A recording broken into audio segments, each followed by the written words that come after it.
you do not understand white supremacy, what it is, and how it works, everything else that you do understand will confuse you. In all of these 9 areas of activity, economics, education, entertainment, labor, law, politics, religion, sex, and war. Anywhere on the planet, minute by minute, day by day, all of the time, Good morning and welcome to the February the 13th edition of the Counter Racist Code Show with Mr. Neely Fuller Jr. I am your co-host, Mr. Bobby, and we thank you for tuning in and listening to today's edition of the Counter Racist Code Show. As you already know, and if you are a new listener, this show is not rehearsed. It is completely off of the cuff. Mr. Fuller and I do not sit down and discuss what we are going to say, how we are going to say it. It's just the way that it is. That means that you will find some mistakes in it. It may be offensive to you, it may not, but it's real, it's raw, and that's just the way it is. So we thank you for listening. Now, we would like for you to be a participant in the on the show, and all you have to do is do this. Call this number, 516-453-9921. Now, you can listen to the program, or you can do this. You can, if you have a question, just press the number 1 button, and when the call screener comes on, they'll ask your name, and you'll just state your name. And if you have, in that question, if you have a little brief comment, and we do stress that you make your comment brief, because there are a lot of people around the world that are listening, and they may have something to say, and obviously we cannot entertain everybody, but make it brief and concise so that Mr. Fuller can answer your question.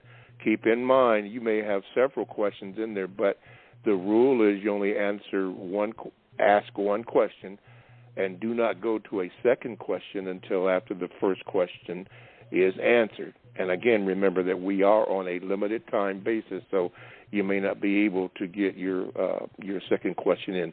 Please, ma'am, please, sir, do that. Now, if you are a new caller, we have something special for you, and that is when you do call in, make sure that you tell the call screener that you are a new caller, and we will make sure that you will be heard on your call. Again, you give your name, and just wait till I acknowledge you, and then you can ask your question. You can also join the chat room, and all you have to do is go to blogtalkradio.com. When you get there, then a menu will come up for programs, and the program you want is the Produce Justice Show. You click on that, the Produce Justice Show comes up, and then there's a little box where it's available for you to join the chat room. You click on that, and you are in the chat room. Now, when you're in there, I would ask, ma'am or sir, please do not ask me a question to ask Mr. Fuller, because the chat room is just for chatters. Now, occasionally there is something that may be said in there, and I will pick it up, and then I will formulate a question that I may ask Mr. Fuller. And if you have done that, I will give you the credit. Joe so-and-so had this to say. Just make sure that whatever you say that you can have some documentation, or you can back up what you are saying, some evidence. Yeah, because we deal in the truth. We deal in the truth. Unless you state it's just your opinion, but what is your opinion based on? Okay. And lastly, you can do this. You can Gmail me at the numeral 7, Mr. Bobby, MRBOBBY, @gmail.com. I will get it. Now, I may not read it today, probably will not read it today because the Gmails are stacked up. But when we have the call volume is slow, then I will read your Gmail and have Mr. Fuller address your concern, and I will let you know that that's what's going on. Okay, got all that out of the way. Mr. Fuller will be discussing his book, and you can get the book by going to producejustice.com. And I'm going to tell you right now, anything that Mr. Fuller is going to say today will not vary from that book. It's right there. It's right there in the book. He does use examples of just a little simple things because you do not want to leave here and you don't understand something. We want to be clear. So bear in mind that he will use examples of that because we want to be clear. Okay, I think that is all. Okay, so without further ado, let me get the program started. Let me introduce to some and present to others Mr. Neely Fuller, Jr. Mr. Fuller, good morning, and how are you? Good morning. I'm still learning. Okay, sounding very strong this morning. Okay, now, everybody, we have a segment that we entitle The Thoughts and Expressions that are on the mind of Mr. Neely Fuller, Jr. Mr. Fuller, today being the 13th of February, what is on your mind that you would like to share with us? Yes, it's one central thing, and I have a lot of things I've been thinking about as usual, but one thing I just want to make clear from my perspective, from the way I've evaluated it and looked at it, every day I see someone on television, I hear it on the radio, the killing that's going on over in a place called the Holy Land,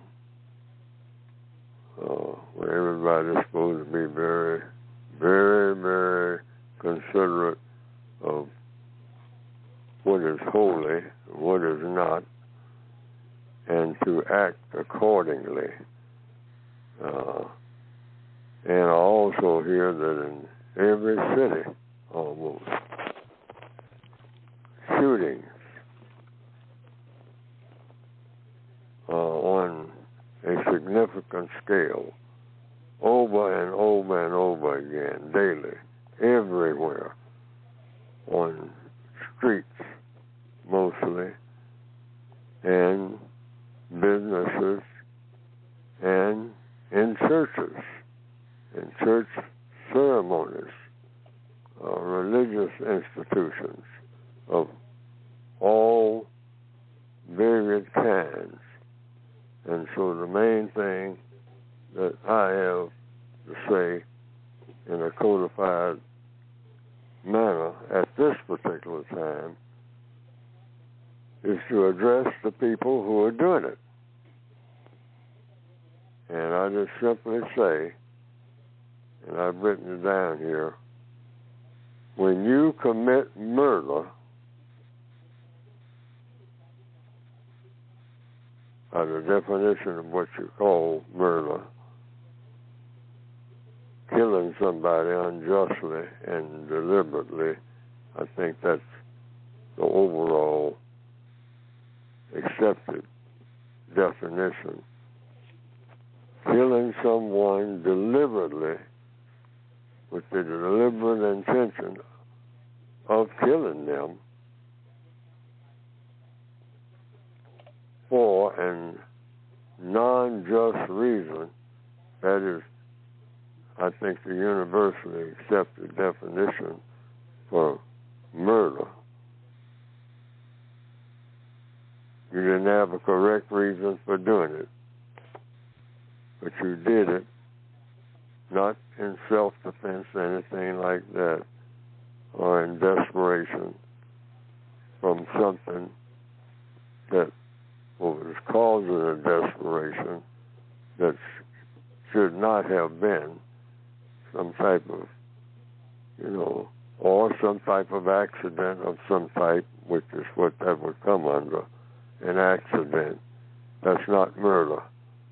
But when you deliberately intend to kill someone for what you knew was a non-just reason, it wasn't a mistake of any kind.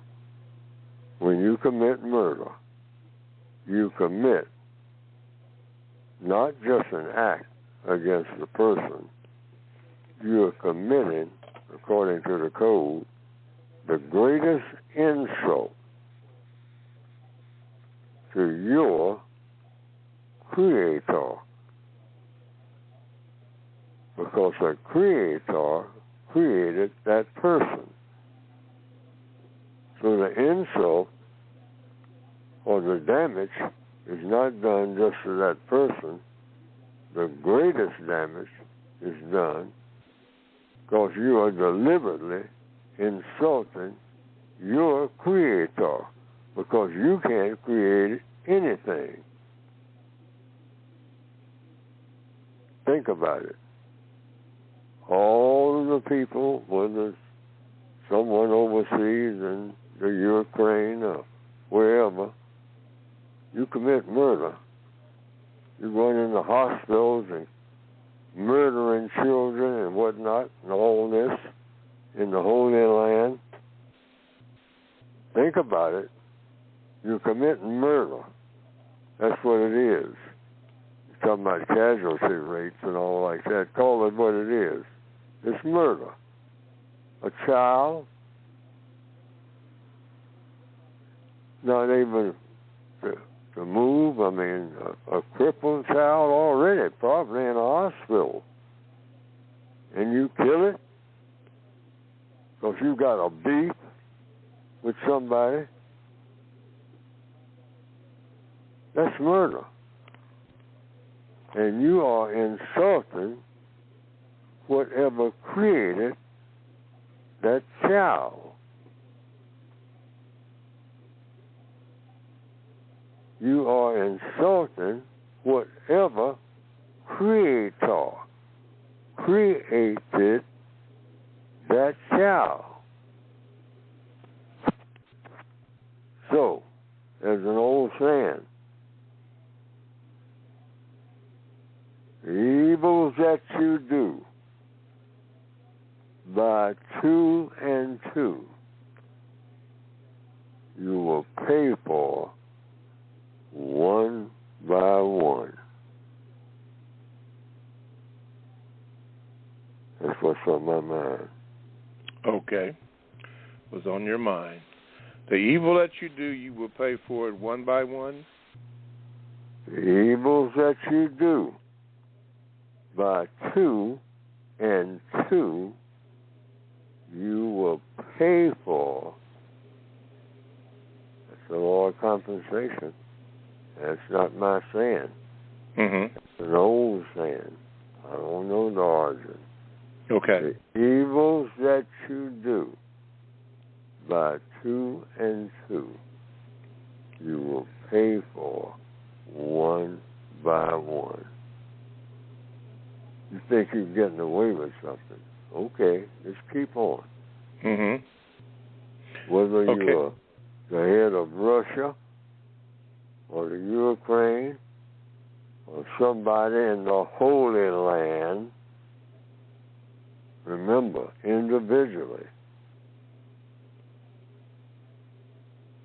it's being noticed. You want to get noticed, you got it. Mm-hmm. Because you have been insulted. If you commit murder, you have insulted the Creator of the person that you murdered. It's not just between you and the beef with somebody down the block. You got to deal with the Creator of what was created in this thing. Okay. This is an overall business. Mm-hmm.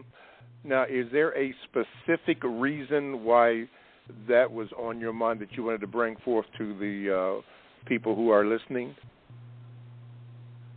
Because it's logical. I go out here and murder somebody. I didn't create the person that I murdered. Mm-hmm. So that person has a Creator. Alrighty. And that Creator might be the same Creator that created me. So I got to deal with that wait a minute, the Creator says, I made a creation here. And did I give you instructions to go out and murder what I created? Mm-hmm. Okay. You didn't create nothing. Something comes into the world that you didn't produce. Well, now, if it's in the form of a person, you're talking about this beef you got that you got to sell with your 9mm, and you go in a few blocks and go speeding away in a vehicle, and you say you got him. Well, the law of compensation says something might got you. I see. After that. Okay. And it might be the creator of what you destroyed that you cannot create. Alrighty. Could be. Alrighty. Don't forget, everybody, when you call in, let me see the number, 516-453-9921. Make sure that you give the call screener your name, and I'm looking at my screen here. The person in the area code 254, don't forget to give the call screener your name. Let's go to the calls, and Leona in the Midwest. Let me see here if I can get you in here, Leona. Wait a minute. Again, still working with this new screen. Okay, Leona, you are with Mr. Fuller. Good morning, and what is your question? Good morning, Grand Rising, Mr. Bobby and Mr. Fuller. Mr. Fuller, in the original copy of the United Independent Compensatory Code System Concept book, the original version, 1984, on page 23, it says the following. It says, 4 basic motivating factors in people behavior in the known universe. 1, racism. 2, reaction to racism. 3, sexual expression. 4, reaction to sexual expression. Now, it says here that racism in the form of white supremacy is the greatest motivating force by people that exists among people in the known universe. It goes on to say, it says, sexual intercourse and or sexual play is the second greatest motivating force by people that exist among the people of the known universe. Every person in the known universe is either engaging in acts of sexual intercourse and or sexual play, or he or she is at all times, directly or indirectly, reacting to those who are so engaged. Both the acts of sexual intercourse and or sexual play and the reactions to such acts affects all people in all areas of activity, including economics, education, entertainment, labor, law, politics, religion, sex, and war. My question, Mr. Fuller, could you elaborate that on that a little more? This idea of people are reacting to sexual intercourse or sexual play, and how it affects all people in all areas of activity. I was hoping you might offer an example of, or an illustration of, one illustration of how that's working. Oh, okay. Mr. Fuller? A great part of what people think about all day is sex. So that's the best that I can say about it. I mean, everything starts with what's in a person's mind. What the people, I just opened a book this morning, and it was all about romance. I mean, when you turn on television, they're talking about relationships. Well, what kind of relationships? Well, like here in February, they talk about what? Valentine's Day. That's about sex. Valentine's, they're not talking about raising sheep or planting trees. They're talking about something called romance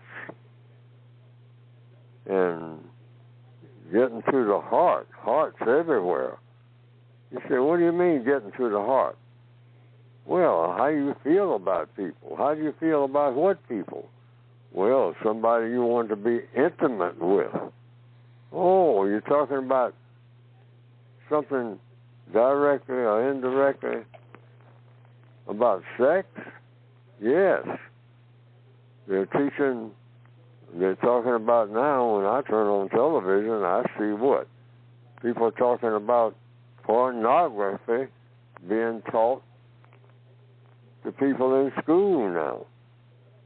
6 years old, they just got there. They haven't learned the ABCs, but they say, hey, look at these people having sex. You are 6 years old. You need to learn about it. And we're going to cram it into your head.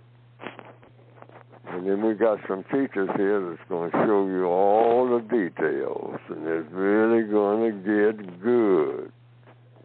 This is progress, particularly to all you dark-skinned people out there. He's talking about CRT and all like that, and slavery and whatnot. Yes, this is Black History Month, but you need to know about how to do it before you learn anything into your thick skulls. And that's what's going on. So, the television, and what they call popular culture, tells me, and I hope I'm not digressing from your question, but I'm saying it's everywhere. I mean, people, that's one of the first things I learned about, directly and indirectly, how important that is.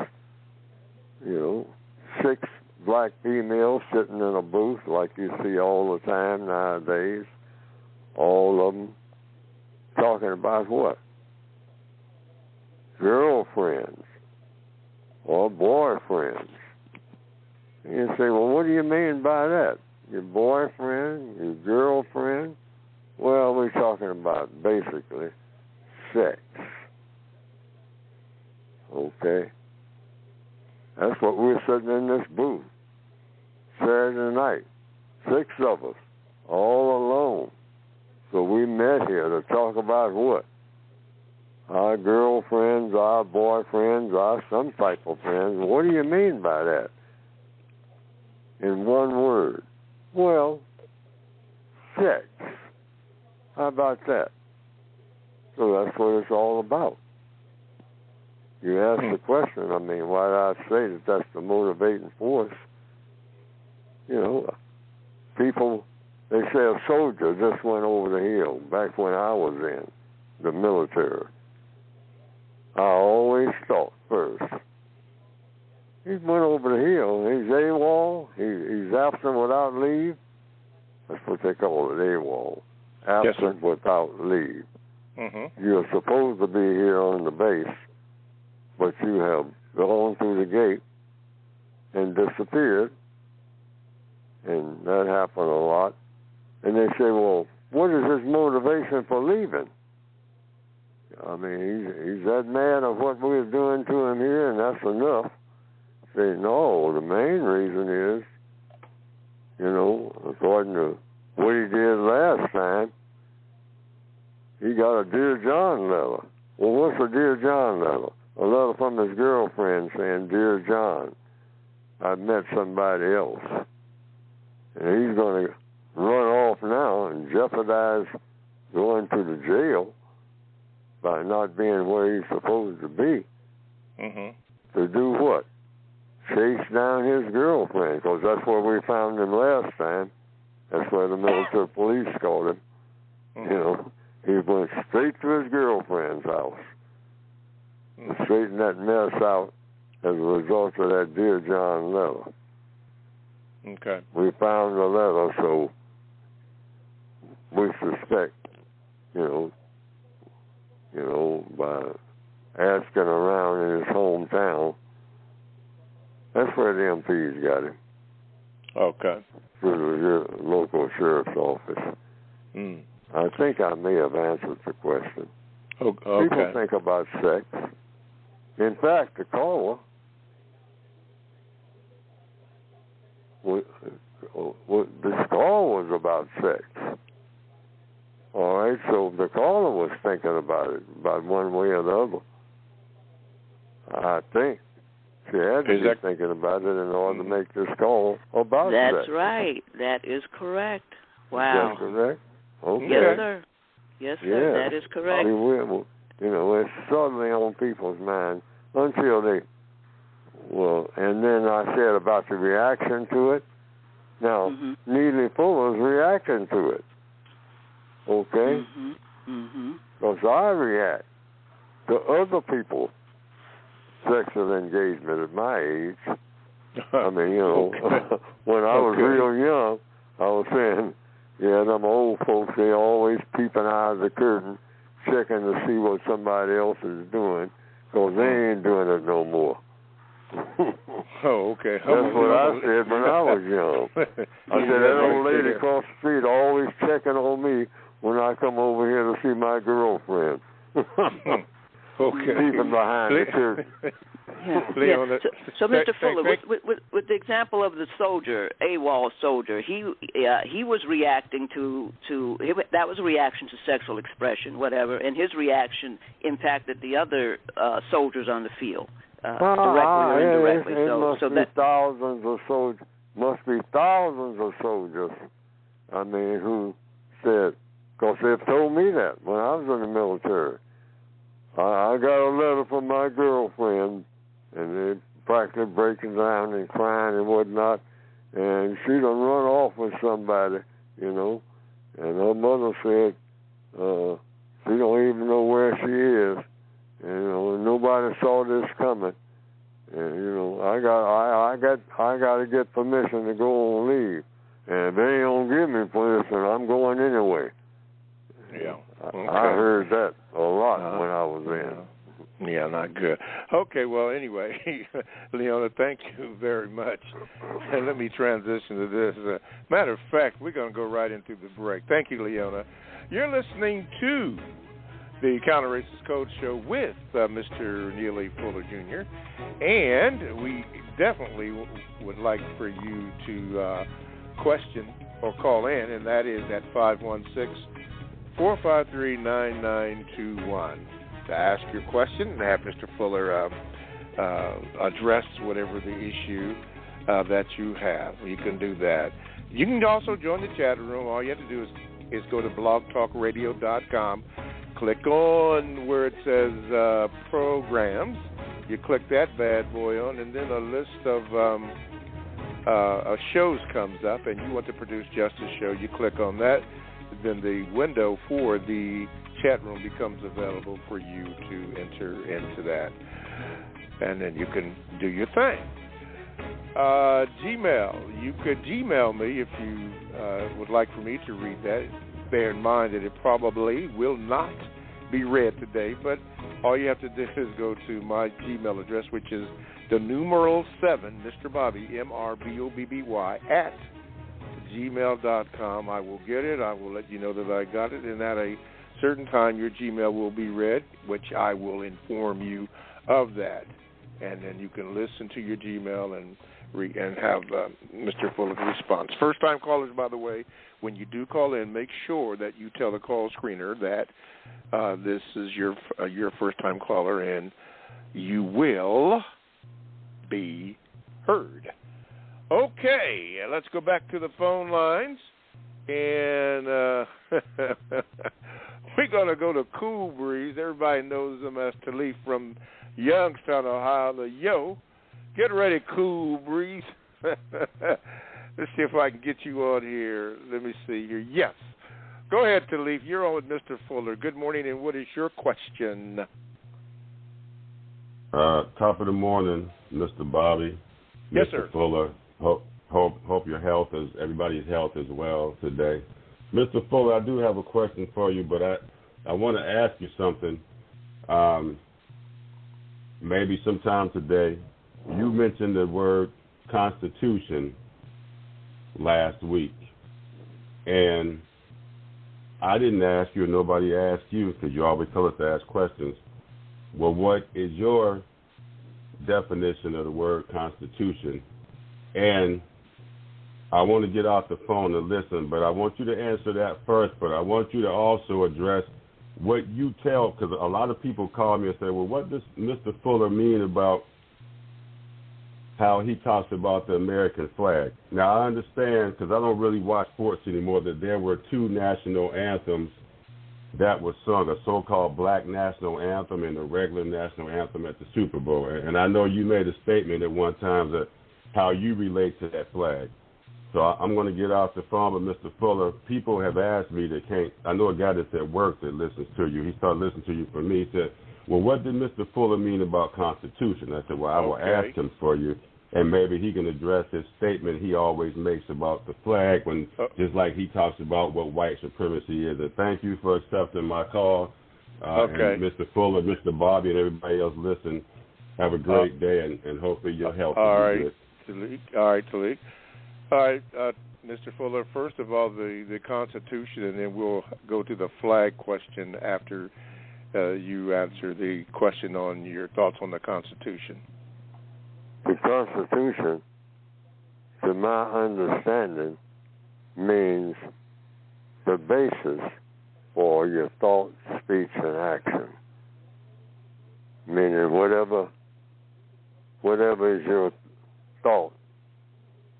So you think about something, and then you speak on the thing that you're thinking about, and then you act on the thing that you're speaking about and thinking about. And they say that everything has a constitution. So they say, so there's something called the Constitution of the United States. That comes up with another thing about what is the United States, okay? But the Constitution itself just means the basis for your thinking and your speaking, because you think, then you speak on what you're thinking about, then you act. So they say these are the things you think about and you speak about, and you act on it, and then they'll list a whole bunch of things that you're thinking about, and a whole bunch of things that you speak about, and a whole bunch of things that you act on. And they have something called the Constitution of people who are united, because states are supposed to be people, we the people, and we saw the United States of and for America. And I'm saying, and I started to say, and I'm beginning to continue to say, on everything that black people do now, rather than saying America's doing anything against black people, which is not true, when you stop and think about what is America. You know, well, America keeps doing harm to me. What is America? I mean, will anybody stop and ask that question? I'm asking it when I ask other people, and it just runs right past them, like I didn't even ask the question. I say, hold everything, stop. Stop. I say it all the time. What is America? You know, what I get is empty, with scholars and everybody else. Empty. Silence.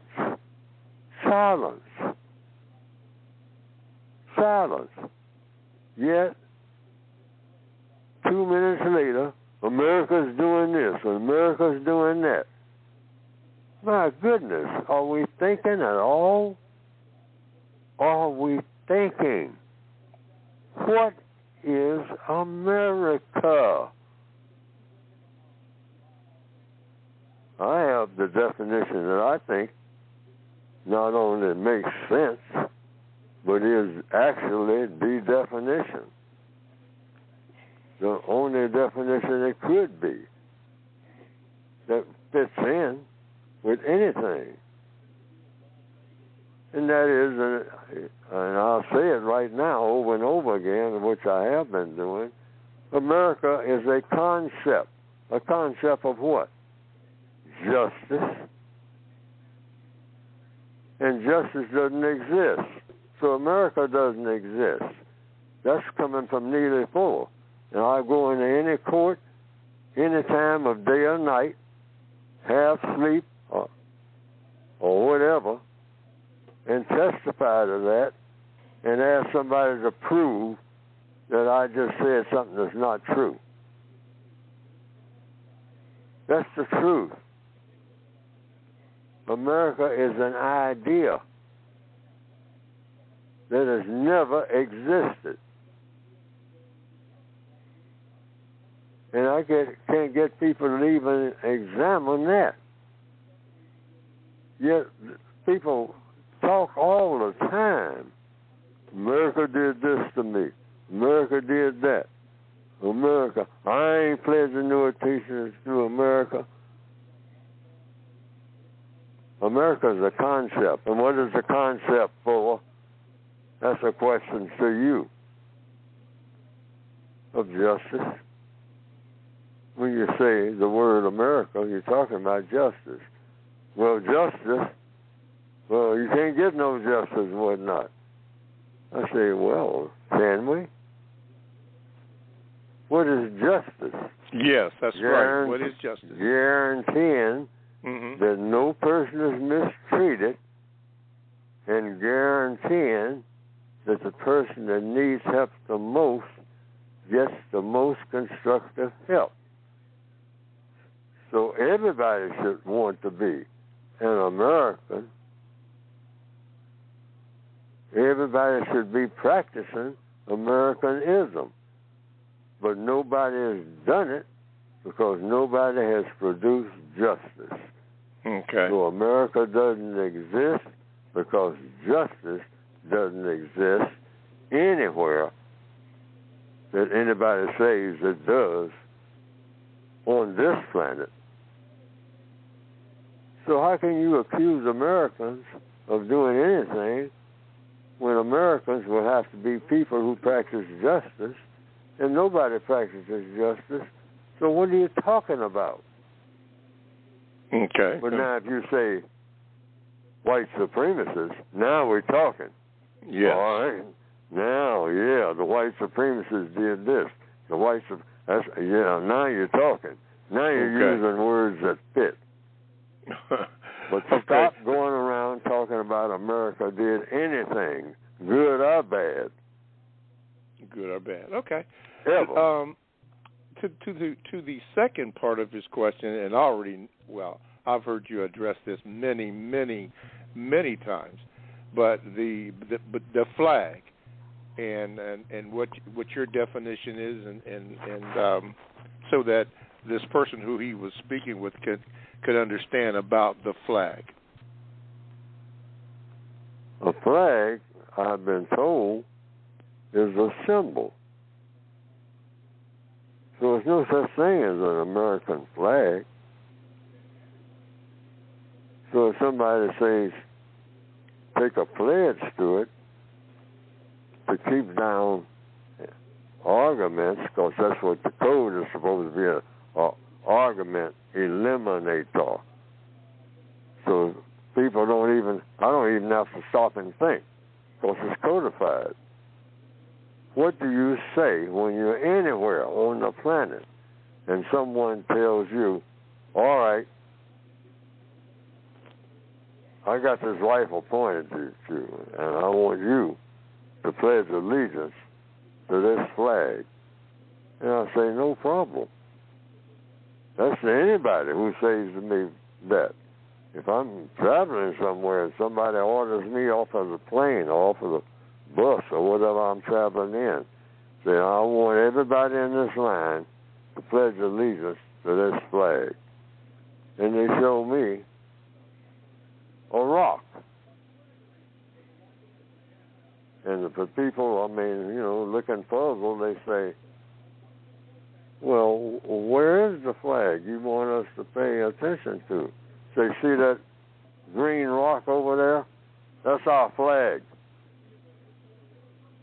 It's a rock painted green. And we want you, people, riding this bus that I stopped at Rifle Point and told you to get out and pledge allegiance to that flag. And Neely was on that bus, and I got out, and somebody at Rifle Point tells me to pledge allegiance to that flag. I say, oh, no problem. If that's the, if this is all I have to do to not be harmed, where is it? And he points to it, and then these are the words I will say anywhere, at any time, football field or anywhere else, or at gunpoint in some strange place, looking at a green rock. Here are the words, codified words, fit anywhere. I do at all times relate to the flag the exact same way that the flag relates to me. And I just told you the truth. I don't care who I'm talking to.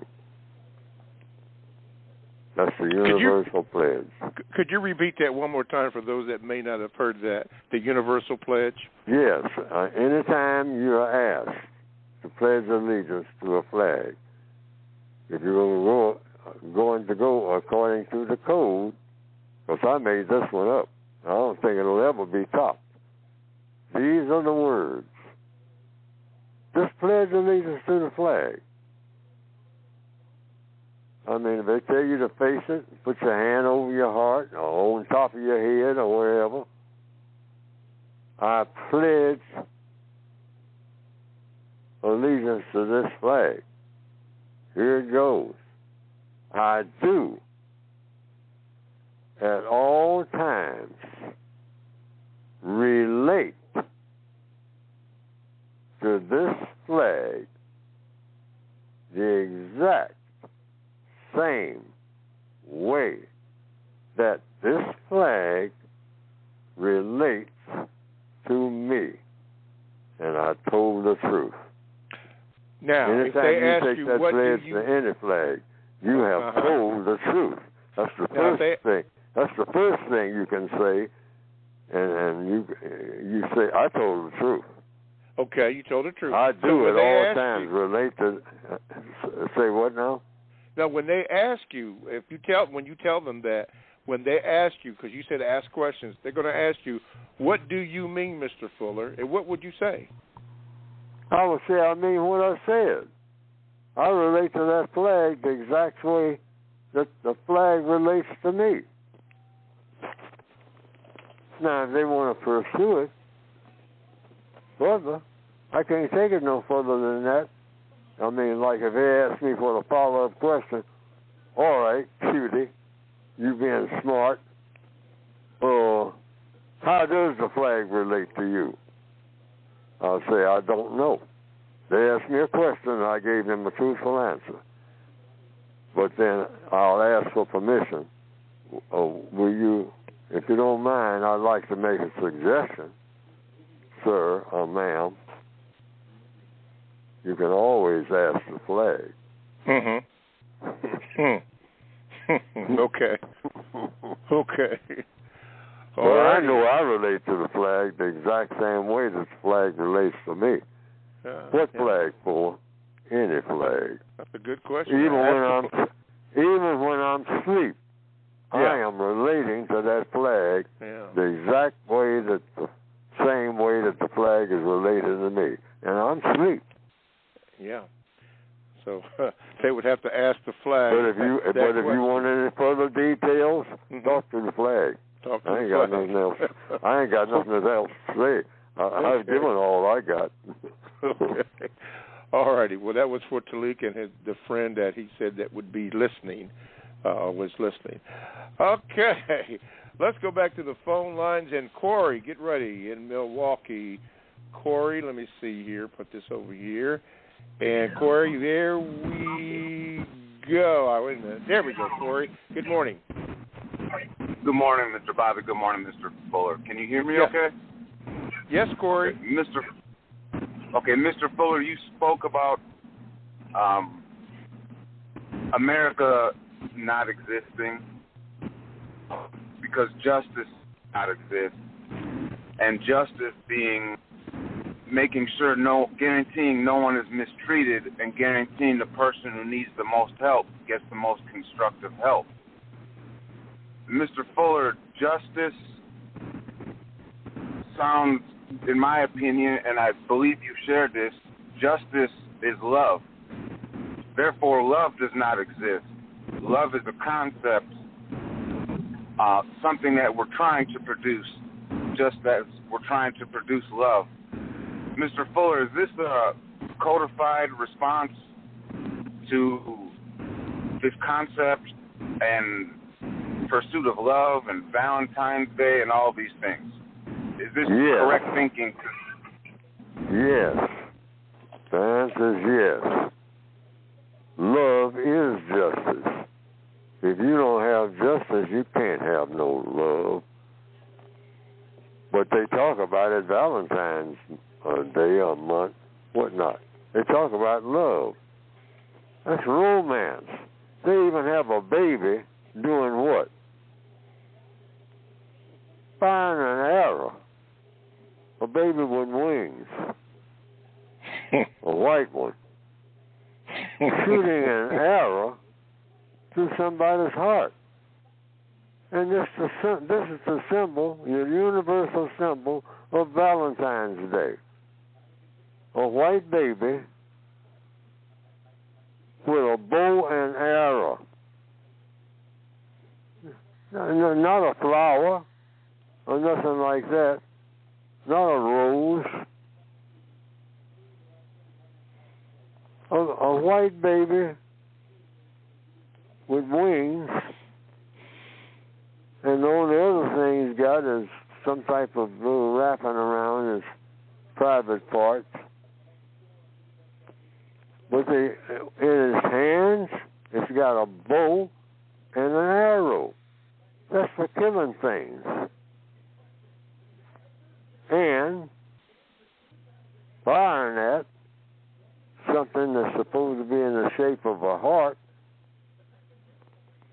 and they call it romance. They call it the arrow of love.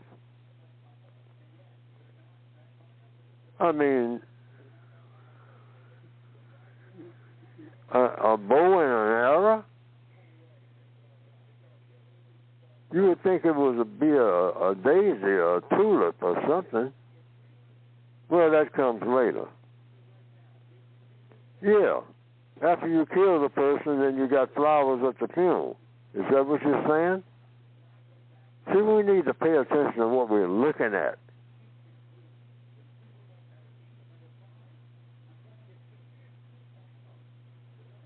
It's like that Oscar holding a sword. Mm-hmm. It's like the image of a woman. It's the Justice Department.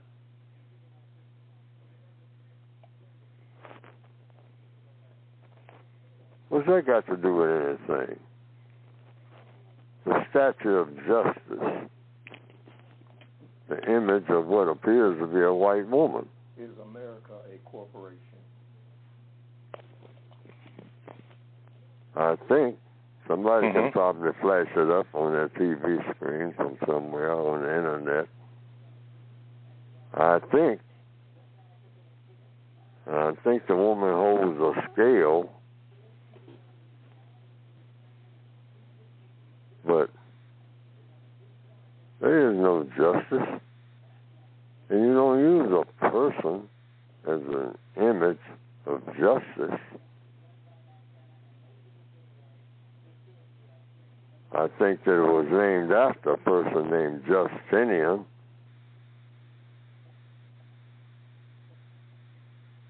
In ancient times. But justice, according to what I have written, because I didn't like the definitions that I saw, and I didn't like them because it ain't nothing to like.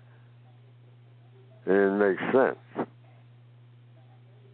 But guaranteeing that no person is mistreated and guaranteeing that the person that needs help the most, that's Neely Fuller's compensatory definition, and I think it is better than any definition that you'll find in any dictionary or any encyclopedia, because it makes the most sense, because you can measure it.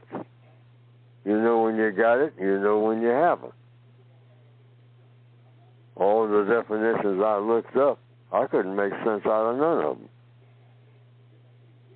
Now somebody else can try it, and if you come up with a definition that beats the one that I put out there, because I'm always willing to go with what's best. That's what the code is all about. No way I can get around that, because that's the root of the code. Go with what's best in everything, not in just in some things. So just because I came up with that definition doesn't say that's the final word. Anybody that comes up with another one that's better, I'll grab it in a minute and say that's the best definition and say where it came from, so it won't be any confusion. Yes. Okay. Thank you, Corey, for your question here. In the remaining moments, there was a question last week, Mr. Fuller, and someone had mentioned that United States, the so-called United States, is a corporation. So when looking this up under family, an article that was produced by Susanna Bowling, let me read this to you to be perfectly clear. It was 3 years ago, January the 26th, 2021. She writes, did you know the United States, now this is important, she said, did you know the United States, all in caps, isn't a country, it's a corporation. In all contract law, it is always significant that all caps are used when referencing a corporate name, a legal, clear distinction from a live individual. The corporation was created for the District of Columbia, a.k.a. Washington, D.C., this is in parentheses, not even a state, into parentheses, via the Act of 1871. This is in all caps now. The United States Corporation operates under private international law with their own corporate constitution. Now, constitution was discussed earlier in the program. The various federal agencies, also corporations, as are BLM, Black Lives Matter, the CIA, Central Intelligence Agency, EPA, Environmental Protection Agency, and DEA, the Food and Drug Administration, federal agencies, and WHO, the World Health Organization, to name a few, or just a few. All these are all American taxpayer-funded subsidiaries under, this is in all caps, under the United States Corporation. But wait, aren't we supposed to be a republic? Are you ready for the kicker? What most people do not know about the United States, now that part is not in capital letters. What most people do not know about the United States, Inc., is that it is a foreign corporation. This means that the politicians working in Washington, D.C., and nearly every politician, judge, attorney, police officer, and government agent working throughout the USA, that's in capital letters, are foreign agents. If you voted for them, you have committed, this is in all caps, treason against the Republic for the United States, not in capital letters, of America, the 50 states in union. Now, all that to say this, if you want proof of this, look at sections 15 and 15A in the title, in Title 28 U.S. Code 3002, and you should see this sentence, quote, quote, United States means a federal corporation. Now, I don't know if that clears that up for that person, but this is what this is, a corporation, not what you think it is. Now, why was that important? Why is that important? I do not know. A person asked that, so I decided that I would look that up. Mr. Fuller, you're there in Washington, D.C. I don't know if this is deception or what is this, but we have been taught certain things. What are your thoughts on that this is a corporation and not what it appears to be? I don't know. Okay. Neither do I. Neither do I. Neither do I. But it's something to think about because somebody's thinking about it. So anything that anybody says, you listen to it according to the code. According to the code, you listen to what everybody has to say, and you what? Think about it. And then you might can speak on it, whatever it is that you think to say, and then you act on it if there's anything that you can act on that will make things the way they ought to be. Because that's what this program is all about, and that's what the code is all about. It's open-ended. It's open-ended. Anything that anybody says, you think about it. That's the first thing you do. Is think about it. And if you think that it's worth speaking about, speak about it. And if you think it's worth acting on, act on it in order to do what? 2 words that you hear on this program all the time. Mm-hmm. Constructive results. The constructive results, which makes me think about what Tariq said, or that person wanted to say in relation to, your comment about the flag. And I remember that in school or grade school, they taught us to say the Pledge of Allegiance to the flag, which I did say. I pledge my allegiance to the flag of the United States of America. And then it said, and to the republic for which it stands, one nation under God, indivisible, with liberty and justice for all. Even now, I'm a little clear on that, but I wasn't aware at the time that I was saying that this is a corporation, and that those words, some of those words, were not in capital letters. So it brought about confusion, to me, which is why when I heard the universal pledge to the flag, I had to embrace it. I appreciate the fact that you made mention of that, because before then, I was just confused. Didn't know what was going on. So I'm very glad that you had mentioned that. Listen, how about that? We have come to the end of the first hour of the Counter-Racist Code Show. So, Mr. Fuller, in the remaining 1 minute in the first hour, I'm going to give that to you. Think about everything that I said in the first hour for the listeners. I will say, so if you didn't hear the first hour, listen to the recording of it and think about what you heard in the first hour as we go into the second hour. As we go to the second hour. Because that's what I'm doing. Mm-hmm. I'm thinking about what was said in the first hour as we go into the second hour. But I'd like to just add,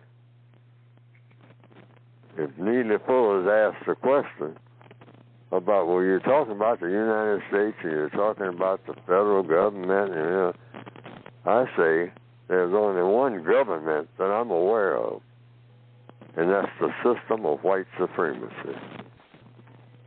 All righty.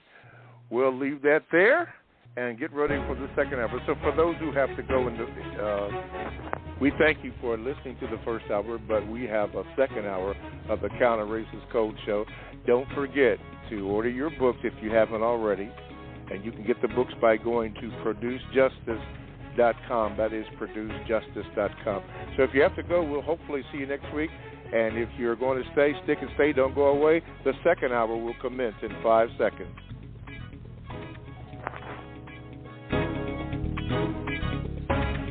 Alrighty. Welcome, Black, to the second hour of the Counter-Racist Code Show with Mr. Neely Fuller Jr. I am your co-host, Mr. Bobby. We thank you for tuning in to the second hour. And the contact number to get in contact with the show is 516-453-9921. Make sure you press the number 1 button, and that will get you in contact with the call screener. And when you do that, I will get it, especially if you put your name on it. Please make sure you give the call screener your name so that I can identify you, give you the proper introduction. Now, if you would like to participate in the show via the Gmail, all you have to do is write to my Gmail address or text to my Gmail address, which is the numero 7, Mr. Bobby, MRBOBBY @gmail.com. I will get that and I will read that, which I'm going to do starting off the second hour, and you can hear yourself that. I will let you know when you're about your Gmail so that you can hear your Gmail read and so forth. And lastly, you can join the chat room. All you have to do is go to blogtalkradio.com, and then you make sure that you click on where it says programs. You click the program icon, and then when you do that, then a list of shows will come up, and then you want to get the Produce Justice show. That's all you have to do, and then you are in following the rules that are right there. Okay, all the books can be received by going to producejustice.com, and there are various things on that website. Okay, let's go to the Gmails, and this is from Rochelle. Okay, says this. It says, Mr. Fuller, hello, Mr. Fuller. Why do white people report on events that reveal the criminal act of racism against a non-white person? There's a follow-up question to that. Okay, the question is why do white people report on events that reveal the criminal act of racism against a non-white person? Well, because they think that it helps to give strength. The white supremacists do everything and anything that they think will strengthen the system of white supremacy in one or more areas of activity, and all of them collectively. More strength in economics, more strength in education, entertainment, labor, law, politics, religion, and white supremacy is a religion, sex, and war. Everything that the white supremacists do, the only thing they look at is they're going to make white supremacy stronger. They don't care about nothing else. Is it going to, whatever it is that anybody is doing, is it going to help make white supremacy stronger than it already is? And it's the strongest game in town so far. It dominates the entire planet, the system of white supremacy. It's a political, meaning people, system that dominates the thought, speech, and actions and reactions of all of the people, directly and indirectly, on the planet. There's no other system of government by people. Now, the government of the creation, of the creator of the universe, that's a different thing. Mm-hmm. But among people, the strongest government, because you have government, I mean, you know, a mother with a baby is a government. But the strongest government is the system of white supremacy. So anything that the white supremacists do You just automatically, according to the code, it is doing that to make white supremacists stronger. I mean, you don't have to think about it twice. If you think about it once, you got it once. Anything that white supremacists do is to make white supremacists stronger. Otherwise, they ain't doing it. Okay.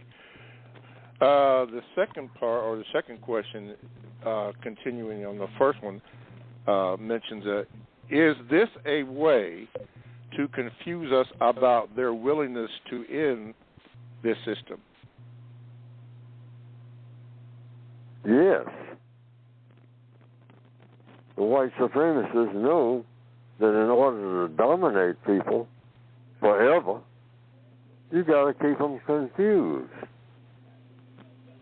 And boy, are they experts at that. Because the victims of white supremacy, like Neely Fuller, is confused about everything, which is exactly they want me to be. I'm trying to use a code to become deconfused. And that's what we're trying to do here on this program. Because you can't dominate a people without confusing them. You got a lot of problems if you can't fool them. You got to fool them. You got to make them think that what is real is not real. And whatever, everything inside out, outside in, whatever works that causes confusion in any area of activity, economics, confusion. Confuse them when it comes to how money is handled, how you make money, how you keep doubling your money, and all this. Confuse them. I mean, in the gambling industry, like was recently witnessed about football and whatnot. Go to Sin City, all right, and flash a whole lot of lights all over the place, everything all lit up, blind them with all kind of glittering stuff that glitters, while you snatch everything in their pockets that you gave to them in the first place, so that they got to start all over again. I mean, they put plenty of hoopla behind it, okay? Keep them confused. Keep them up against the ropes, and just staggering. Don't know which way to go about nothing. And before you get out of town, kill somebody. Get confused about why you did that. You lost all your money, so you wound up somebody hunting you or you hunting them on account of some bet. Yes. And put plenty of glittering lights behind it, because people get confused when there's all kinds of bright lights shining and whatnot. You don't know. You're attracted to it, but you get dizzy. Light up the machines, so they just keep putting money in it. See more flashing lights. But you're losing your shirt and your mind. Just a small example. Just a small example. Okay. 516-453-9921 is the number. I got a question from Gary, Mr. Fuller. He says this: Mr. Fuller, do you think black people / non-white should sign up for military service even though we are victims of white supremacy on this planet, and why?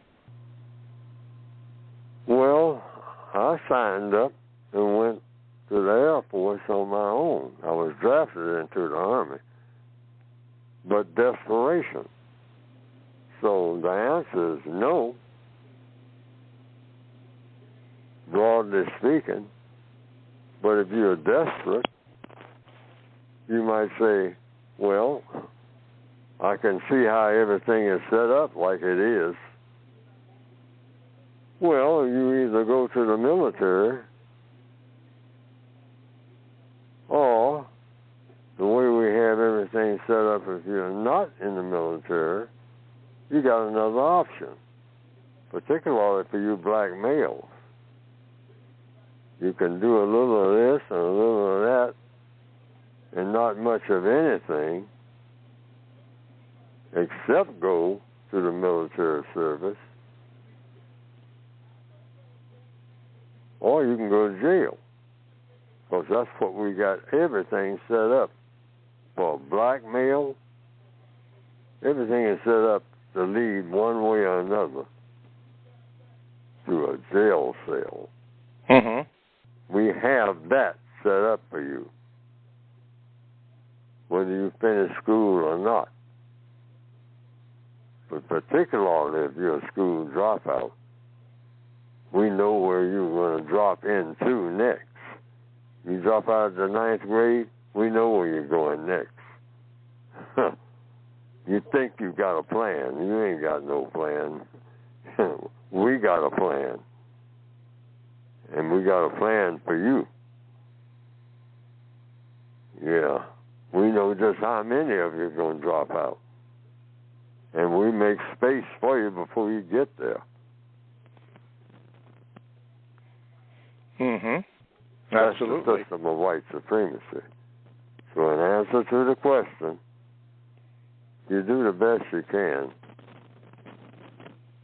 but the best you can is not going to be good enough to escape being damaged by the system of white supremacy. You can count on that, because that's the only system you've ever known. If you're black. If you're black. You never knew any other system.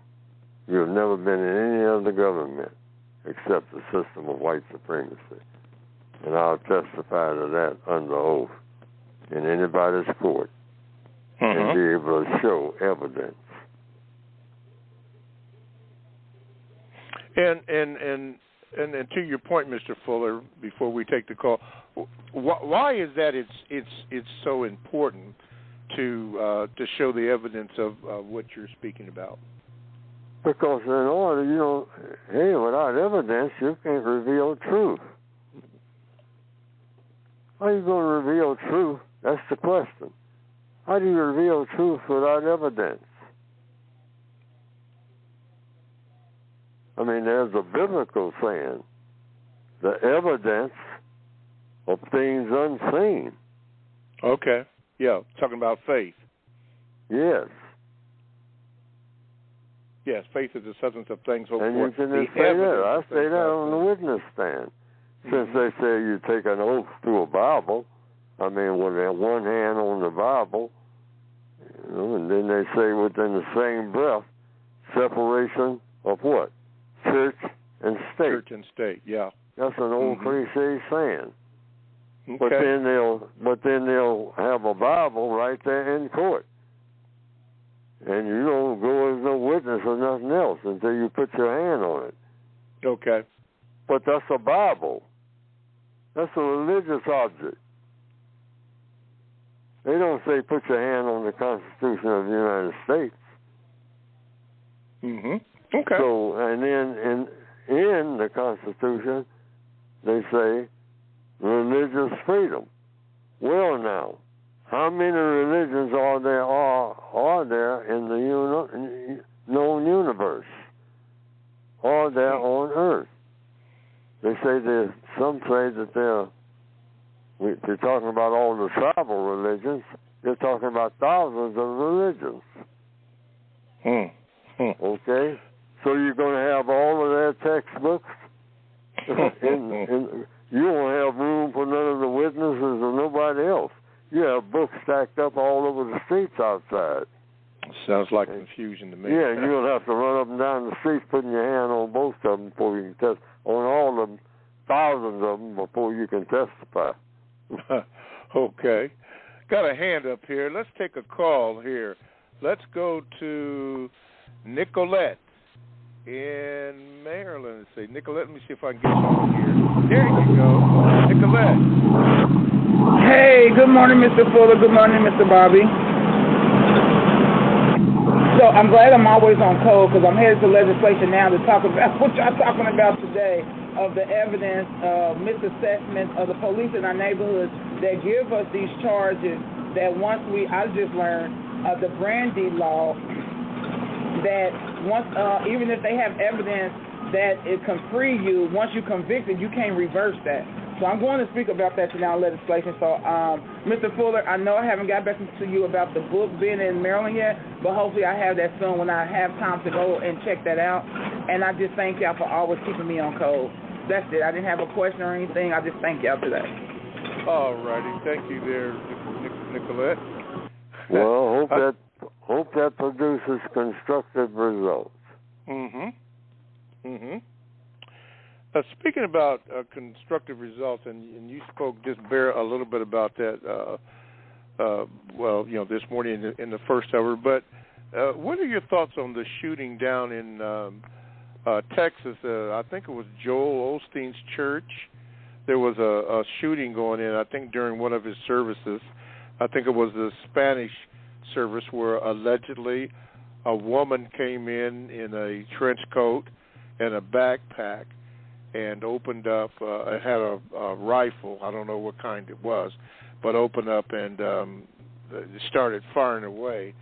She was subsequently killed by the staff that was on guard, I think some police officers and so forth, in a church. What are your thoughts on that, Mr. Fuller? That's the type of thing that the system of white supremacists breeds. You know, like I said, on Valentine's Day, Cupid spun an arrow. I mean, so, hey, this is Valentine's month and whatnot, and so you go and shoot somebody and say you love them, okay? I killed her, Your Honor. Why did I kill her? Because I loved her. People have said that in court. I killed her because I loved her. Well, now, that raises a question. What do you do with people that you hate? You kill for love. Confusion. The white supremacists love it. Now, what I think about that lady doing what she's doing what she's been taught to do by the system of white supremacy. You kill people. You worship guns and arrows and swords. You make movies. I mean, if you got something about romance, you might have a little killing in there, or a lot. I killed her because I loved her. Yeah, mix the two. Love, killing. They go together. That's what the white supremacist system does to people's minds. To the minds, exactly. Yes, see, it's all in the mind. She had that in her mind. This is the thing to do. Not go somewhere, to feed somebody out in front of the church. Said, you all like some sandwiches and whatnot? I know you're probably hungry, so I just came here to do my little part at a religious service. But she took a gun. Now, where did she get that idea? But that's something to do. The white supremacist system says it all day long. And what they call folklore, what they call entertainment. It's all about death. Murder mysteries is about entertainment. You entertain yourself by reading a big, thick book on an airplane, and on the cover it says, Murder at the Castle by Sir Hergot Smoot. Okay. Let's see here. Let's go to the phone lines. I don't have your name up here, but I am going to take a chance. Let me see if I can get it over here. Okay, good morning. I don't have your name, so I apologize for that. But what is your question for Mr. Fuller? Hello? Hello? Yes. What is your question for Mr. Fuller? Mr. Barber, you surprised me this time. Okay, this is AP from Wheaton. Oh, okay. I have a VGQ for you, and it's sort of, I want to revisit something that Mr. Fuller made a statement a couple of weeks ago concerning his thoughts that he spoke about on the border crisis and issues of migrants. That's on the TV screens all day, every day, as far as that being a contentious issue, especially with the presidential election that will be coming up later on. And I want to share something with the audience to give them something to think about. It'll take about a minute to hear this black Chicago residents coming to the realization about what's going on with the migrants and how it will affect especially black people. And then I would like to ask Mr. Fuller a question in reference to it. NPR reported from August of last year to December of this year, they will spend $252 million on the migrants. $252 million. 17,000 migrants come into this city. It's just in Chicago. If we just break that in half and they become families, you got 8,500 families. Hispanics have 3.5 children. I'm submitting to you, in one generation, just one generation, the black vote will be null. They will have an additional 24,000 people on the voting rolls, along with the Hispanic population already here. They're playing chess, and you all are playing checkers. You are damning our youth, our next generation, to poverty by you all doing these political speeches. One generation, our vote will be null in all these 6 sanctuary cities. And what are you going to do about that? Amen. They are. Now, that's a comment that I would like to just make for the audience to hear. Were you able to hear that? Yes. Now, what is your question for Mr. Fuller, sir? My question for Mr. Fuller is that how do you view and how should we be thinking how that's going to affect, in general, the black population in the so-called United States of America? And may I stay on the line? All right. I'll say what the code says all the time. That's why we need a code. We don't deviate, except for something better. But if it's something better, that becomes a part of the code automatically. So people coming across borders, the white supremacists go everywhere. So evidently borders don't count anyway. The white supremacists go everywhere. They please to go. They don't believe in borders for them. Borders are for people who have color in their skin. Okay, but the white supremacists, they don't think about no borders of no kind. Borders, meaning they're restricted in where they go, never on this planet. That's the white supremacist doctrine.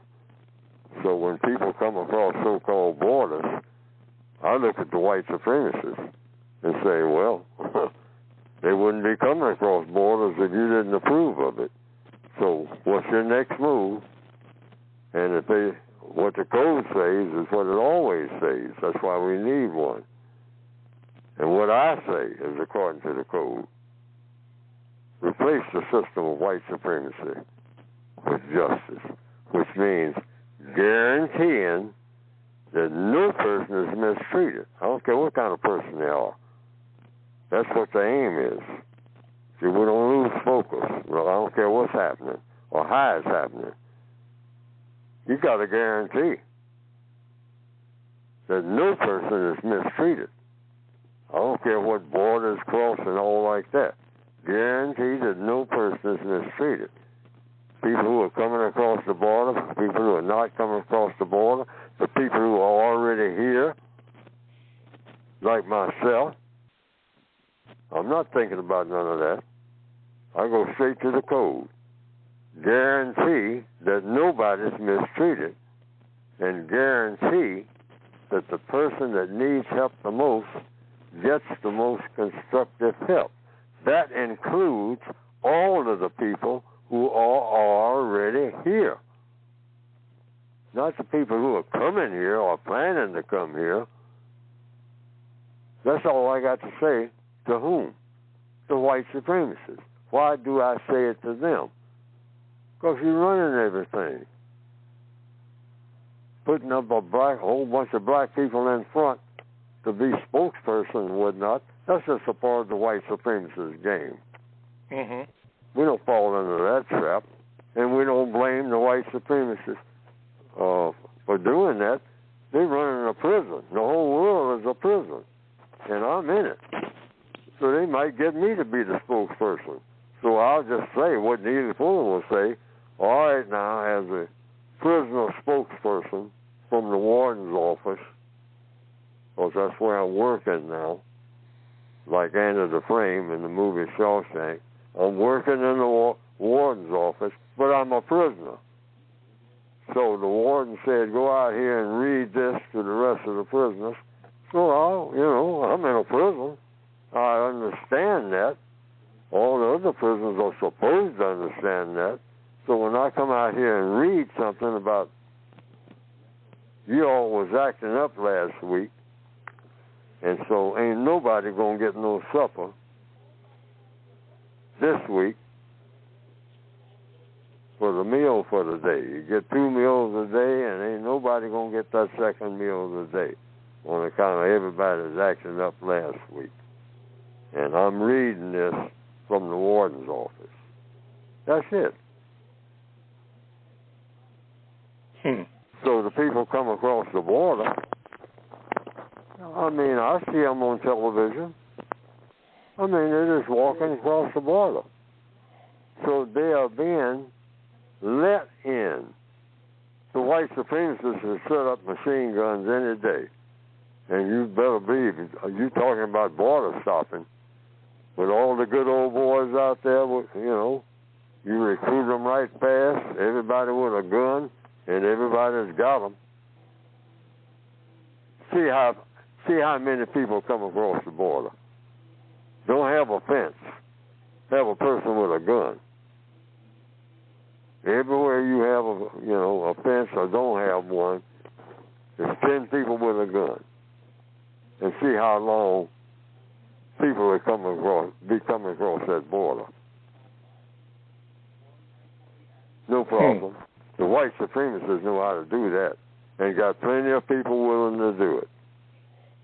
They can stop that at any time.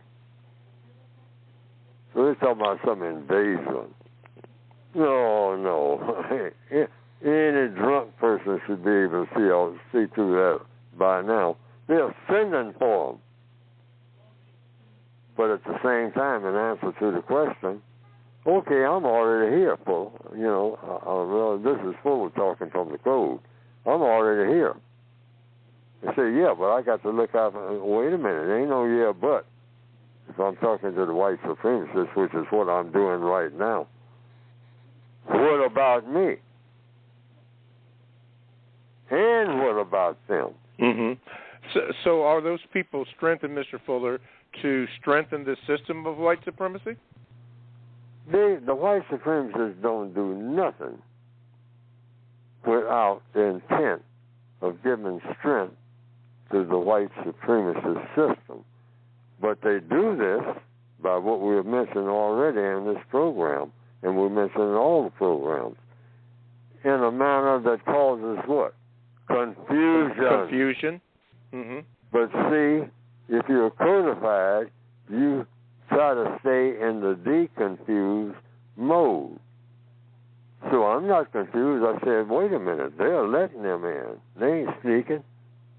They acted like they were sneaking across by having a little phony contract. Not phony contracts, but they had a whole lot of contracts to put up pieces of that border that are there. Somebody made money. So Somebody, you better believe it. Oh, okay. yeah, somebody made money off of what raggedy fences they got up there. That's a pretense anyway. I mean, because it looks like the strategy of the white supremacists is we're going to pretend we're putting up a fence. Yeah. We ain't putting up no fence. We're letting these people in. Not only letting them in, we're sending for them because we're making it impossible for them to stay where they are. So we know that they're coming here, and we're preparing a place for them. Yeah. Well, we got to leave that one there. And we're going to have all these other black people who are already here throwing rocks at them. Okay. Because that's the way we operate. Got to pause right here for a break, Mr. Fuller. All righty. You are listening to the Counter-Racist Culture with Mr. Neely Fuller, Jr., and we are very glad that you are. You can tune in for the last half hour and call in if you'd like at this number at 516-453-9921 and press the number 1 button as Victor in Canada has done so that I can receive your call and give you a proper name. You can ask your questions. Please be brief, ma'am. Please be brief, sir. You can ask your question and give a quick VGQ if you have to. You can also join the chat room. All you have to do is go to blogtalkradio.com. You want to click on where it says programs. You click on that one, and then the show menu becomes available, and you want to produce just this show. You click on that, and you're in. After you hit the icon, it says the chat room. And lastly, you can Gmail me at the numeral 7, Mr. Bobby, MRBOBBY, at gmail.com. And I will get it, and when I get ready to read it, I will let you know. The books, and we're going to have Mr. Fuller talk about his book after we take a call here or two, can be obtained by going to producejustice.com, producejustice.com. Maybe Mr. Fuller will mention something about his book list or his movie list. We don't know what he's going to do, but we will certainly ask. All that coming up. All righty, let's go to the phone lines. And Victor, start off this last half hour. Victor in Canada. Let me see if I can get this cursor over there. Okay. All right, Victor in Canada. You're on with Mr. Fuller. What is your question? Oh, hello, Mr. Bobby, Mr. Fuller. Mr. Fuller, I was wondering, do you think people of color really believe that they're in a prison system? Well, from what I see so far, or what I hear, rather, I don't hear black people saying that. So I don't know what black people believe by what kind of system they're in. I say, according to the evidence, and that's why I'm on this program, you're in the system of white supremacy. And as the white supremacists take all non-white people and they have made prisoners of them. I was born in prison. I'm a prisoner of war, illegitimate prisoner of war, because the war is illegitimate. It's illegitimate to declare that somebody should be mistreated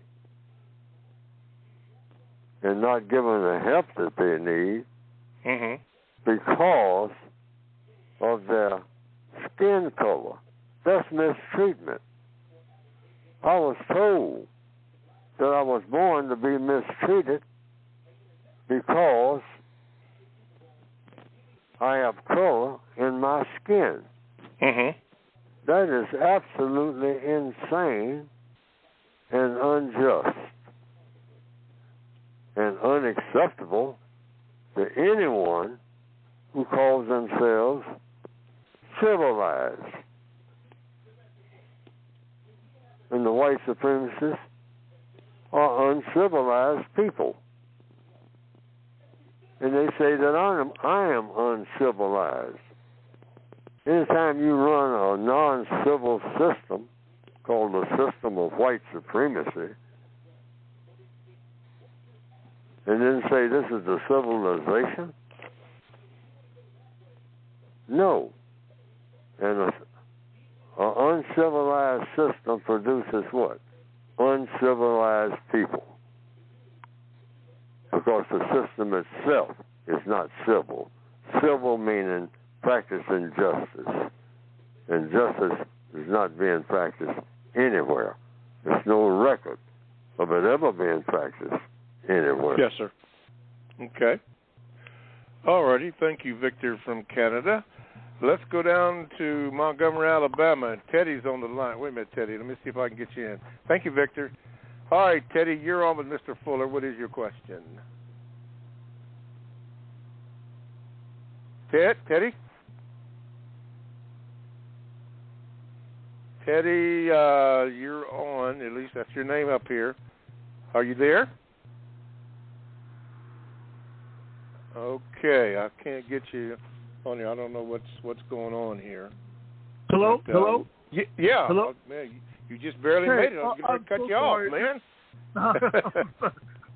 This is Teddy calling from Montgomery, Alabama. Good morning. Yeah, go uptown. Go ahead, bro. All righty. Good morning, Mr. Fuller.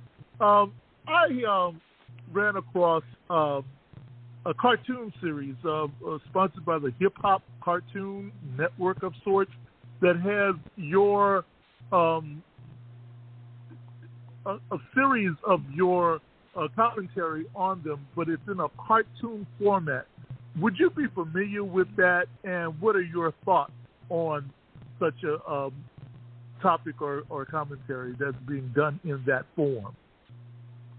Well, as long as if it's talking about my book or things about it and saying that this is where it came from, I don't have anything to say about it at this point, except the word needs to be spread.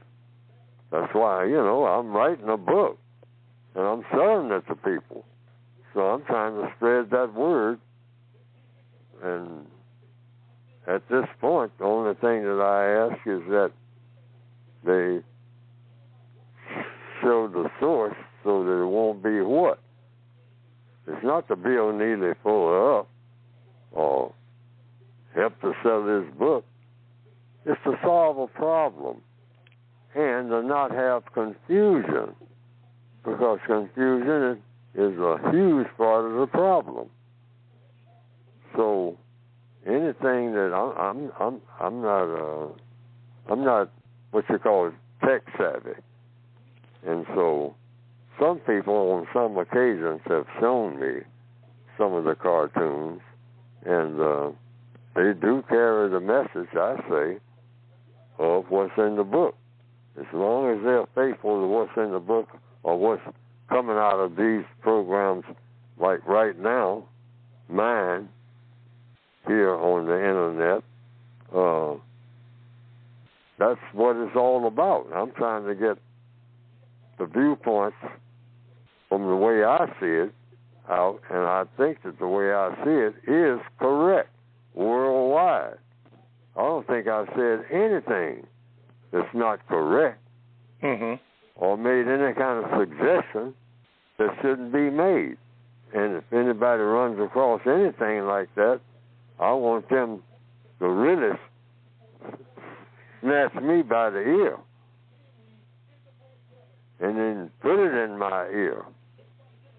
Whatever correction needs to be made on whatever suggestions, and I have written a book of suggestions about what to do about all of the problems of this planet.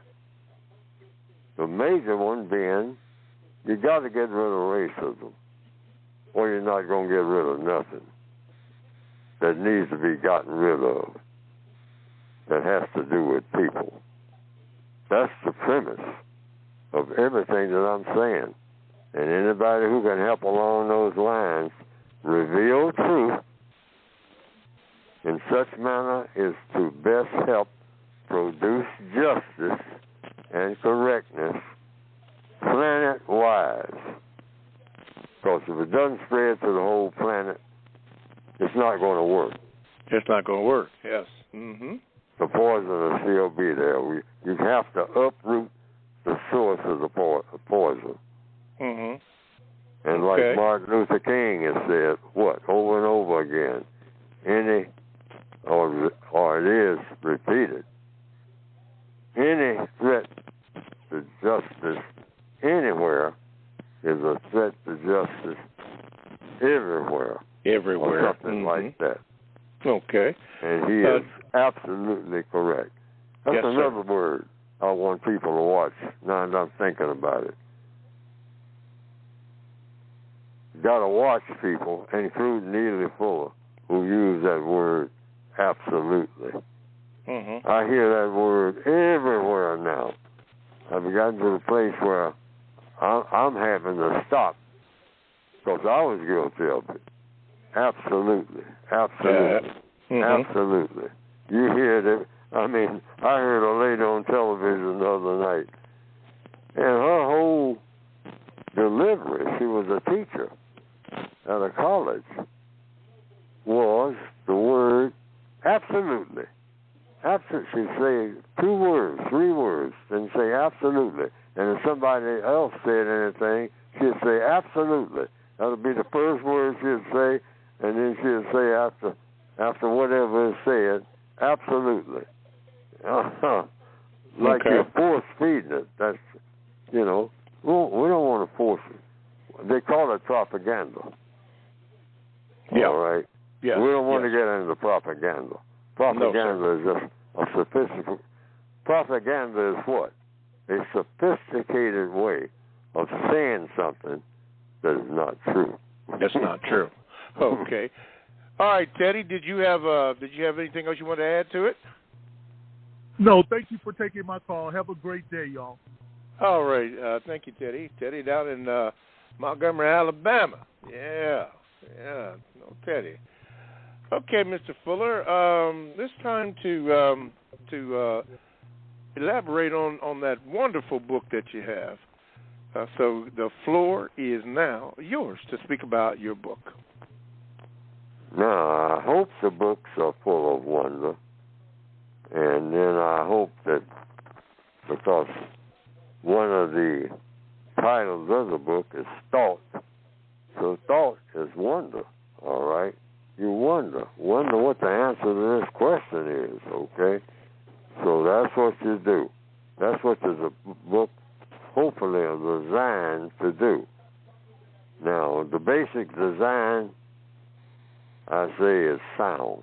In other words, makes the book worth reading.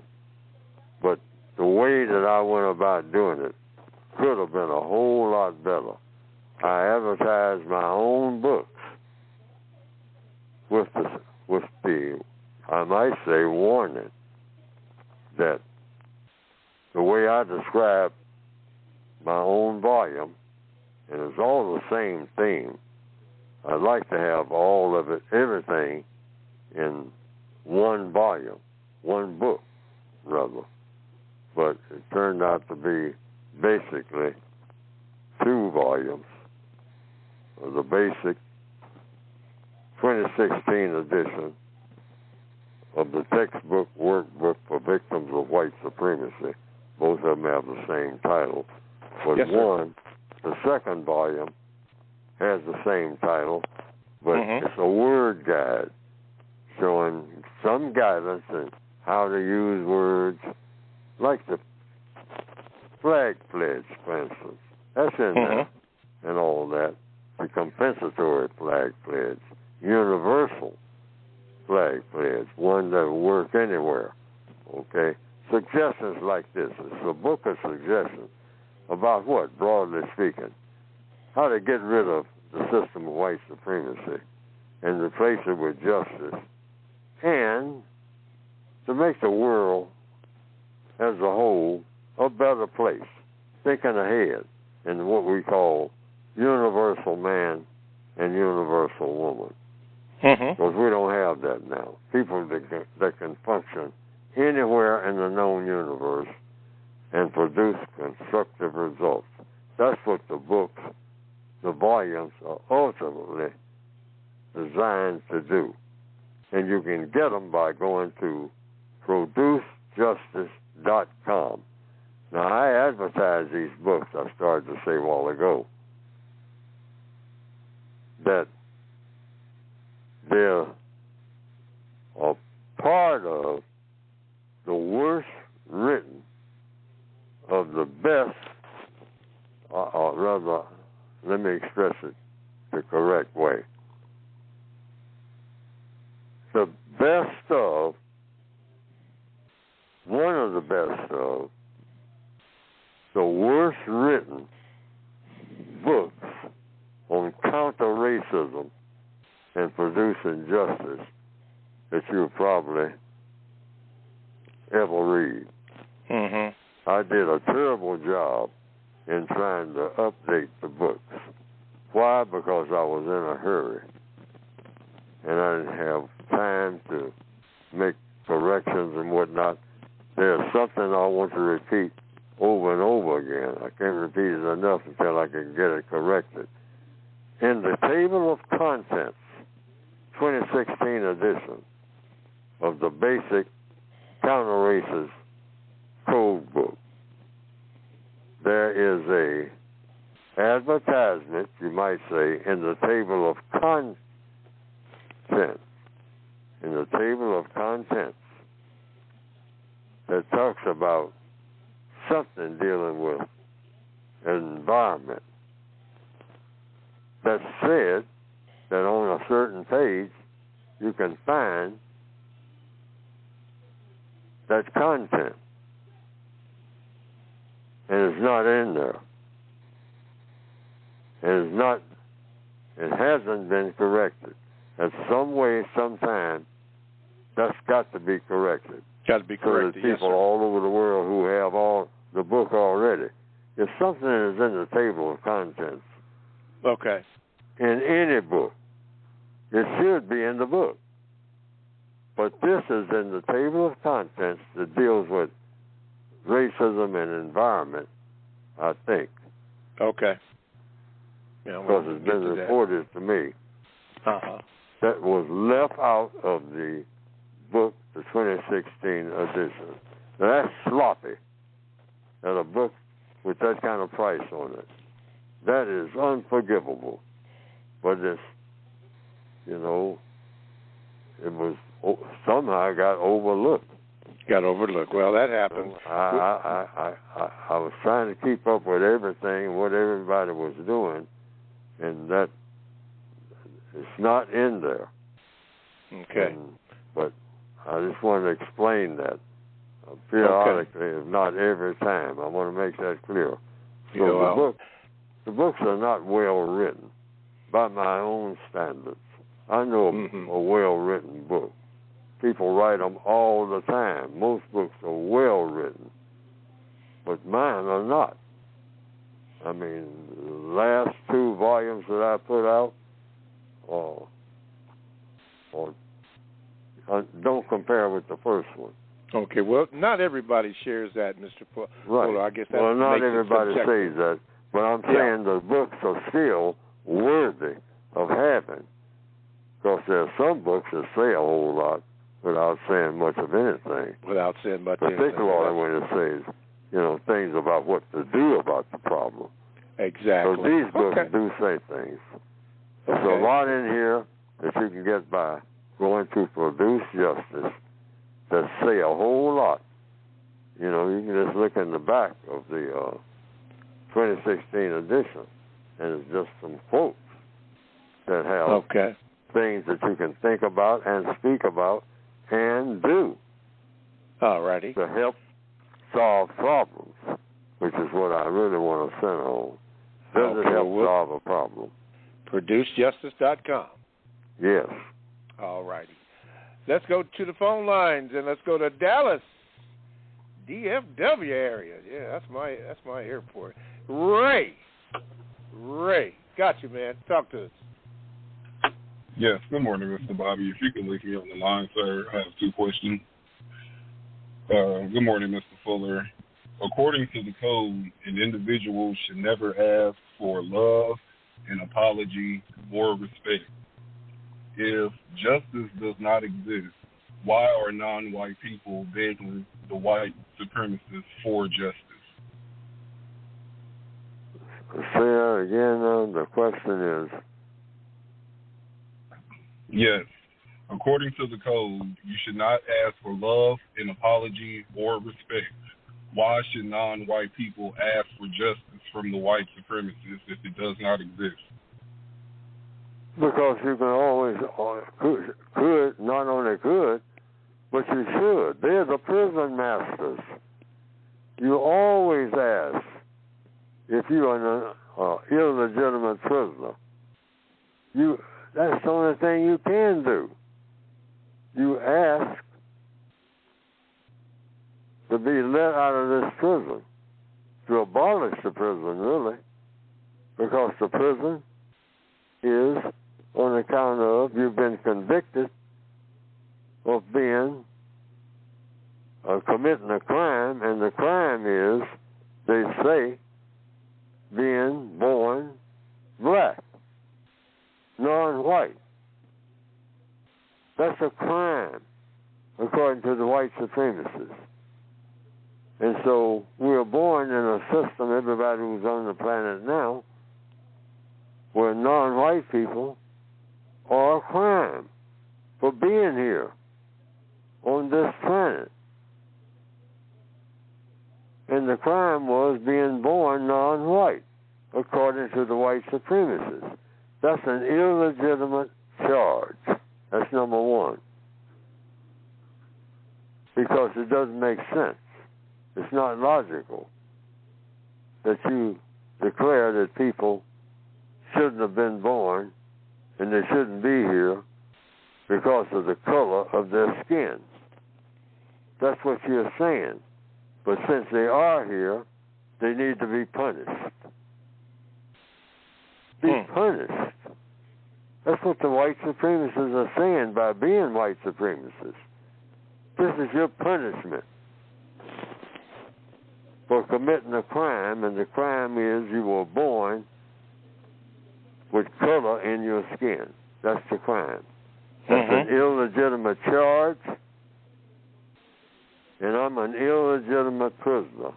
So I ask the people who have said that I was illegitimate,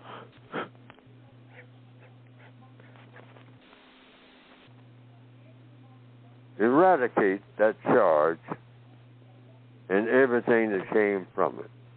Okay. And replace it with something that must replace it, called justice. Because this is a non-justice proposition and practice that you have in operation worldwide now. All of it. All of it, yes. Illegitimate. Okay. So illegitimate charges, illegitimate prisoners. You've made us illegitimate children. Everything illegitimate, including your government, the system of white supremacy. Okay. Let me get to his second question here. Wait a minute. Ray, what is your second question? Yes, if the white supremacists allow the victims of white supremacy to obtain all of the information that they have, why would the white supremacists allow the information that would eliminate the system of white supremacy to be obtained? Oh, I don't know. They're allowing me to talk so far. And but my guess is they have come to the conclusion, well, nobody's listening to that fool. So the white supremacists are very scientific. They have taken a look at me. They know about me. And they're saying, black people are not reacting to what this guy Neely Fuller is saying. They're paying attention to all the people we want them to pay attention to. Because we got limits for them. All right? And we got limits for Fuller, but Fuller don't need nothing limiting him. Let him talk. Because ain't nobody paying no attention to him no way. We don't mention him, ever. You don't hear white people talking about what Neely Fuller said, ever. Not one white person, ever. You hear them repeating what I say when it's to their advantage. Like one caller said last week, when the white supremacists say, oh, a lot of black people will interpret what he is saying as praise for us. So, as long as they interpret it that way, if they think that's what he's doing, praising us, let it roll. But when they start thinking, no, he's causing them to think thoughts that they haven't thought about before. Now, Neely Fuller is going to, in answer to your question, now that's when I'm in trouble.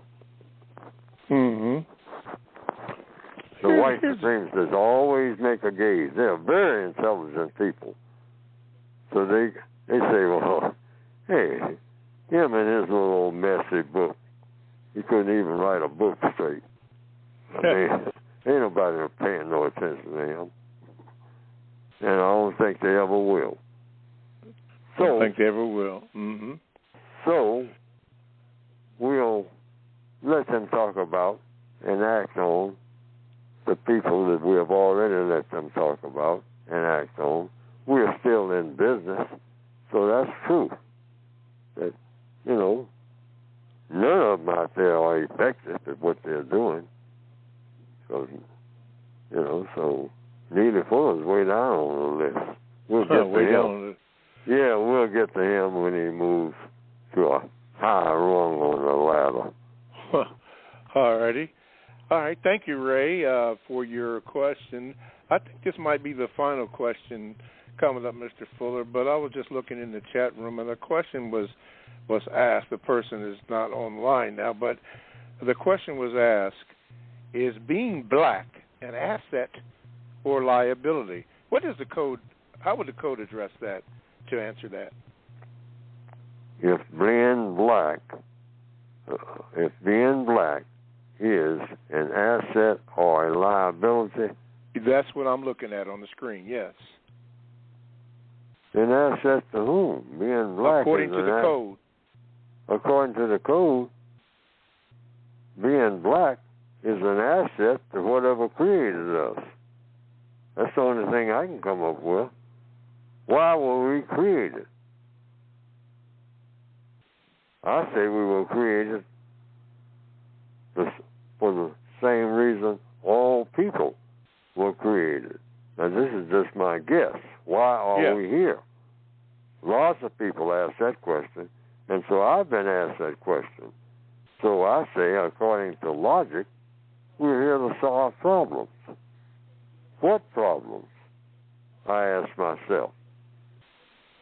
Whatever problems are presented to you. And I say the race problem is the biggest problem that's been presented to me. So my job is to solve that problem. I see. Well, we're going to have to leave it there for this. Everything is clear to me. We're going to have to leave it there for this week. Maybe I can try to remember to pick it up on next week because there was a question to be asked for that. But we have come to just about the conclusion of this second hour and the conclusion of today's 2-hour program. So, Mr. Fuller, we thank you, all the callers. We thank you for calling in with your questions and the Gmails that were read. And, Mr. Fuller, the final 57 seconds belongs to you. What would you say, sir? What I started with this morning. When you commit murder, you commit the greatest insult to your Creator. Every gangbanger should think about that. You're not just killing the person. You are insulting your Creator. And I think it might be some payments due when you do that. Okay. Your Creator. That's between you and your Creator.